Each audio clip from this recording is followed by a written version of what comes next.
రాష్ట్రంలో కూటమి ప్రభుత్వం కొలువుతీరి రెండేళ్లు కావస్తోంది. ఈ రెండేళ్ల పాలనలో రాష్ట్ర ప్రజలను వెన్నుపోటు పొడుస్తూ పాలన కొనసాగించారని వైఎస్ఆర్ కాంగ్రెస్ పార్టీ వారం రోజుల పాటు చంద్రబాబు వెన్నుపోటుకు రెండేళ్లు అన్న నిర్ణయంతో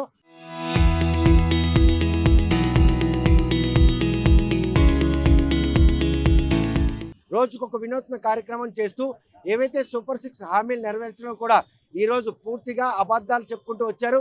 రెండేళ్లలో ఏం అభివృద్ధి చేశారు, ఎటువంటి ఉపాధి కల్పించారు, ఎటువంటి సంక్షేమానికి ఈరోజు పెద్దపీట వేశారు, ఈ అంశాలన్నీ ప్రజల్లోకి తీసుకెళ్లేందుకు వారు చేస్తున్న ప్రయత్నంలో ప్రస్తుతం శ్రీకాకుళం పట్టణానికి సంబంధించిన వైఎస్ఆర్ కాంగ్రెస్ పార్టీ నాయకులంతా కూడాను ఏవైతే సూపర్ 6కి సంబంధించినటువంటి పత్రాలను పూర్తిగా చించి నిరసన వ్యక్తం చేస్తున్నారు. వారు చేస్తున్నటువంటి ఈ ప్రయత్నంలో ప్రస్తుతం సూపర్ 6 హామీలు నెరవేర్చకుండా రెండేళ్లు కావస్తున్నా వెన్నుపోటుతో పరిపాలన కొనసాగిస్తున్న చంద్రబాబు నాయుడు తాలూకా పాలనపై ఈరోజు వారు చేస్తున్న స్టాండ్ ప్రజల్లోకి ఏ విధంగా వెళ్తుంది, ఎలా తీసుకువెళ్ళబోతున్నారనే విషయం ప్రస్తుతం వైఎస్ఆర్ కాంగ్రెస్ పార్టీ యువజన నేత ధర్మాన రామ్మోహన్ నాయుడు మనతో ఉన్నారు. చూస్తే కనుక ఈ వెన్నుపోటుకి రెండేళ్లు ఈ కార్యక్రమాన్ని ప్రజల వద్దకు ఎలా చేరవేయబోతున్నారు? మీడియా సోదరులకి నమస్కారాలు. తెలుగుదేశం పార్టీ అధికారంలోకి వచ్చి రెండేళ్ళు అయ్యింది. 2024 చంద్రబాబు నాయుడు గారు, లోకేష్ గారు, పవన్ కళ్యాణ్ గారు కూటమిగా ఏర్పడి హామీలు ఇచ్చారు. మీరు మీడియా సోదరులు, మీకు అన్ని విషయాలు తెలుసు. సూపర్ 6 అన్నారు, మహిళలకు ఆదుకుంటామన్నారు, యూత్కి ఆదుకుంటామన్నారు, రైతులకు ఆదుకుంటామన్నారు, పెన్షన్ ఇస్తామన్నారు. ఈ రోజుకి 2 సంవత్సరాలు అయ్యింది, మాట్లాడటం లేదు. ఇచ్చిన హామీలు తుంగలో తొక్కారు, అబద్ధాలు చెప్పారు.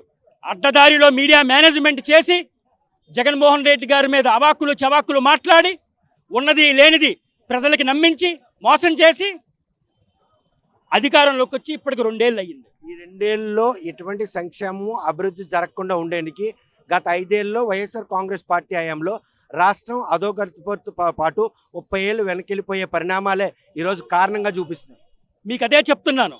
మీడియా మేనేజ్మెంట్ చేసుకొని, పత్రికల మేనేజ్మెంట్ చేసుకొని జగన్మోహన్ రెడ్డి గారి మీద ఇష్టం వచ్చినట్టు మాట్లాడారు, ఇష్టం వచ్చినట్టు రాతలు రాయించారు, అధికారంలోకి వచ్చారు. ఈ రోజున మీరు గతంలో ప్రజలు మాట్లాడుకుంటున్నారు, నేను చెప్పడం కాదు. గ్రామాల్లోకి వెళ్తే, వార్డుల్లోకి వెళ్తే ప్రజలు మాట్లాడుకుంటున్నారు. గత జగన్మోహన్ రెడ్డి గారి హయాంలో, వైసీపీ ప్రభుత్వం హయాంలో అన్నీ మాకు అందాయి. సచివాలయ వ్యవస్థ చాలా అద్భుతంగా పనిచేసింది, వాలంటీర్ వ్యవస్థ చాలా అద్భుతంగా పనిచేసింది. ఎక్కడ అవినీతి లేదు, ఎక్కడ శాచ్యురేషన్ పద్ధతిలో ప్రతిదీ కూడా సంక్షేమ కార్యక్రమాలు ఇంటి వద్దకే మాకు అందాయి. ఈ రోజున ఆ పరిస్థితి లేదు అని ప్రజలు చెప్పుకుంటున్నారు. ఏమైనా ఈరోజు ఈ రెండేళ్ళు వెన్నుపోటుని ఏ విధంగా ప్రజలు కేవలం వైఎస్ఆర్ కాంగ్రెస్ పార్టీ కార్యక్రమాలు దీన్ని పరిణామాలు తీసుకుంటారా, లేకపోతే ప్రజల్లో కూడాను ఒక రకమైన ఈ పాలనపై ఆకర్షితులు చేస్తారు? మీరు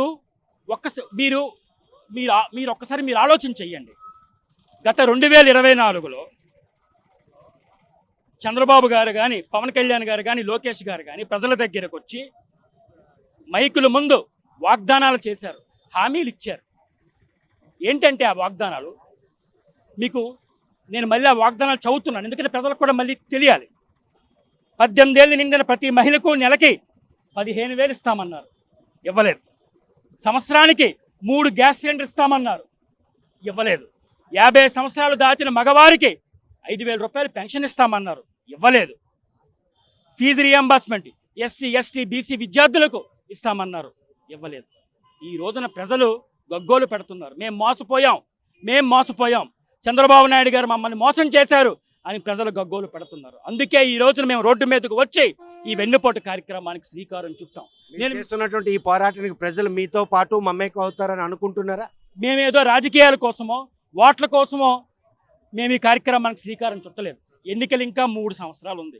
ప్రజల కోసం, ప్రజల తరపున, ప్రజల సంక్షేమం కోసం గొంతెత్తి ఈ రోజున రాష్ట్రంలో కానీ జిల్లాలో కానీ వైఎస్ఆర్ కాంగ్రెస్ పార్టీ పోరాటం చేస్తుంది. జగన్మోహన్ రెడ్డి గారి ఆదేశాల మేరకు, అలాగే జిల్లాలో కానీ నియోజకవర్గంలో కానీ నాన్నగారు ధర్మాన ప్రసాదరావు గారి ఆదేశాల మేరకు ఈ వెన్నుపోటు కార్యక్రమం ప్రజల వద్దకు మేము తీసుకెళ్తున్నాం. 2024 సార్వత్రిక ఎన్నికల్లో సూపర్ 6 పథకాలతో పాటు 135 హామీలు ఇవ్వడం జరిగింది. ఇప్పటికే డిఎస్సి నియామకాలు చేపట్టి రాష్ట్రంలో ఉపాధ్యాయులందరికీ న్యాయం చేశామంటున్నారు. ఈ డిఎస్సి నియామకాల్లో కూడా లోపాలు మీరు ఎత్తి చూపు. ఈ తెలుగుదేశం పార్టీ, ఈ తెలుగుదేశం ప్రభుత్వం ఎవరికీ న్యాయం చేయలేదు. వాళ్ళు ఎవరికైనా న్యాయం చేశారంటే లోకేష్ గారికి న్యాయం చేశారు, పవన్ కళ్యాణ్ గారికి న్యాయం చేశారు, తెలుగుదేశం ఎమ్మెల్యేలకి న్యాయం చేశారేమో కానీ అధికారం వచ్చినప్పటికి ఇప్పుడు 2 ఏళ్ళు అయింది.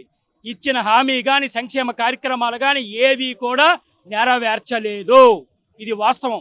అందుకే ఈరోజు మేము రోడ్డెక్కాం. అందుకే ఈరోజు మేము రోడ్డెక్కి ప్రజల పక్షాన మేము పోరాటం చేస్తున్నాం. కానీ 2 ఏళ్ళు పాలన సక్సెస్ఫుల్గా సాగింది. సంక్షేమం, అభివృద్ధి, ఉపాధి కల్పనలో మేము ప్రజలను ఓన్ చేసుకున్నాం కాబట్టి పండగ వాతావరణం ఈ కార్యక్రమం నిర్వహించుకునేందుకు ఆ శ్రేణులు సన్నద్ధం అవుతుంది. అదే చెప్తున్నాను మీకు, పండగ వాతావరణమే. పవన్ కళ్యాణ్ గారికి పండగ వాతావరణం, లోకేష్ గారికి పండగ వాతావరణం, తెలుగుదేశం ఎంపీలకి ఎమ్మెల్యేలకి పండగ వాతావరణం తప్ప సామాన్యమైన ప్రజలకి, పేద ప్రజలకి, బడుగు బలహీన వర్గాల ప్రజలకి, రైతులకు, విద్యార్థులకు అందరికీ కూడా మేము దున్నపోతుని తెచ్చి పెట్టుకున్నాం నెత్తి మీద, ఇప్పుడు తన్నించుకుంటున్నామని ప్రజలు అంటున్నారు. కానీ మీరు చేస్తున్నటువంటి ఈ కార్యక్రమానికి ప్రజలు ఆకర్షితులు అవుతారా? 100% అవుతారు. మేము ఓట్ల కోసం చేయటం లేదు. మేమేమో ఇప్పుడు ఎలక్షన్స్ ఉన్నాయని చేయటం లేదు. ఎలక్షన్స్ ఇంకా 3 సంవత్సరాలు ఉంది. ఎందుకు మేము రోడ్డు ఎక్కాం మీరు అది ఆలోచించాలి. తక్షణమే ఈ ఉద్యమాన్ని చూసేనా కూటమి నేతలు, ఈ తెలుగుదేశం నాయకులు తక్షణమే మేనిఫెస్టోని అమలు చెయ్యాలి. చూస్తే కనుక 2024 సార్వత్రిక ఎన్నికల్లో అధికారంలో రావడానికి అనితర సాధ్యం కానటువంటి హామీలు ఇవ్వడం జరిగింది. సూపర్ 6 పథకాల అమల్లో కూడాను 2 ఏళ్ళు కావస్తాను కూడా పూర్తి చేయలేదు. మరోవైపు ఏదైతే యువతులకు 1500 రూపాయలు, అదేవిధంగా నిరుద్యోగ యువకు 3000 రూపాయలు, ఇటువంటి ఎన్నో పథకాలు ఇంకా అమలు చేయడానికి 2 ఏళ్ళు ఇంకా సమయం సరిపోలేదా? వెన్నుపోటు పొడుస్తూ 2 ఏళ్ళు పాలన పూర్తి చేసుకున్నట్టు కూటమి ప్రభుత్వం మరో 3 ఏళ్ల పాటు ఉన్న నేపథ్యంలో ప్రజలకు జరుగుతున్నటువంటి ఈ అన్యాయంపై పోరాటం చేసేందుకు వైఎస్ఆర్ కాంగ్రెస్ పార్టీ ఈరోజు చంద్రబాబు నాయుడు వెన్నుపోటుకు 2 ఏళ్ళు అన్న కార్యక్రమానికి స్టాండ్ తీసుకున్న ఈ నేపథ్యంలో ప్రజలందరూ కూడా తాము చేస్తున్నటువంటి ఈ పోరాటంలో వారికి సంక్షేమ ఫలాలు అందాలి, ఉపాధి కలగాలి, అదేవిధంగా ఇచ్చిన హామీలు నెరవేర్చడానికి ఎంతగానో దోహదపడుతుందని ఆశాభావం వ్యక్తం చేస్తాం. మరి ఈ విషయంలో కూటమి ప్రభుత్వం వారు తీసుకున్నటువంటి హామీలు నెరవేరుస్తారా లేదా అనే విషయం వేచి చూడాల్సింది. వీడియో జర్నలిస్ట్ రాకేష్తో సత్యం, RTV శ్రీకాకుళం.